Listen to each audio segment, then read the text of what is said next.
Hi everyone, welcome to the latest edition of the Pen Show. My name's Rhys and I'm part of the marketing team here at Pure Pens. Today our focus is on the Noodler's Ink Ahab fountain pen. If you're a fountain pen aficionado, then I'm sure you've heard of the Noodler's brand. It's pretty much a one-man band run by Nathan Tardif out of Massachusetts in America. He released his range of fountain pens a number of years ago, and as you can see, like the variety offered by Noodler's Ink, there are so many eye-catching pen colours, from the more exuberant pink tiger to more classic shades such as King Philip purple. My personal favourite though is this shade, which is called Zuni blue, and I keep it neatly stored away in my Pelican napper case. The nib is one of, if not the most flexible out there, and stays nice and wet, allowing you to get good flow even if you don't use it day in day out.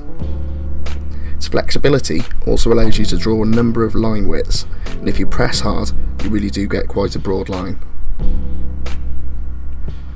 The pen is one of the larger on the market, measuring 17 cm posted, but due to its lightweight nature, makes it comfortable even for smaller hands, especially if you're using it without the cap.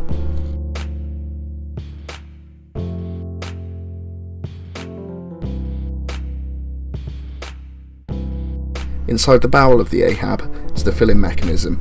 It can only be filled with bottled ink, and the plunger is fitted to the pen using a screw thread and works like a syringe.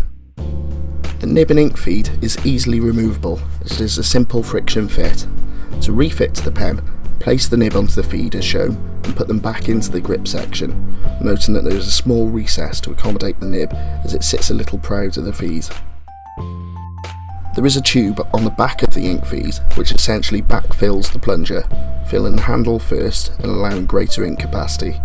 Be careful to locate this into the handle of the plunger to avoid bending it. It might be easier to compress the plunger before refitting the nib and feed.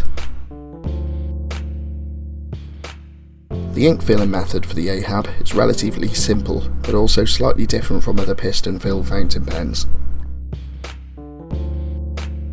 The first step is to dip the nib into the ink with the piston compressed.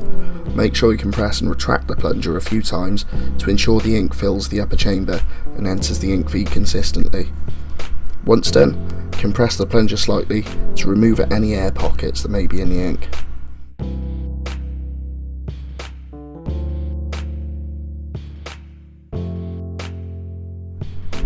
Wipe the nib gently with tissue to clear up any spare ink residue. And as you can see, we've used Noodler's Monkey Hanger Blue, one of our most popular Noodler's inks here at Pure Pens. I'm honestly struggling to find any negatives in the Noodler's Ahab. Retailing on our website for £18.50 means that for the price you get a pen designed by possibly one of the world's most passionate fountain pen designers. It's lightweight yet sturdy, and the nib flexibility makes it an absolute pleasure to write with as an everyday pen. The only thing I would mention is that when new, the pen does have a bit of an aroma. This is probably from the manufacturing process, but that does quickly dissipate. If you haven't got one already, a Noodler's Ahab really should be near the top of your wish list. Coming up soon on Pure Pens TV, we'll be looking at the Twisby Eco and the Caran Dash. If you've enjoyed this episode, don't forget to pen us a comment and give us a like and subscribe to our channel. You can also find us on Twitter, Facebook, Instagram and Tumblr. But until next time, that's it from us. Take care.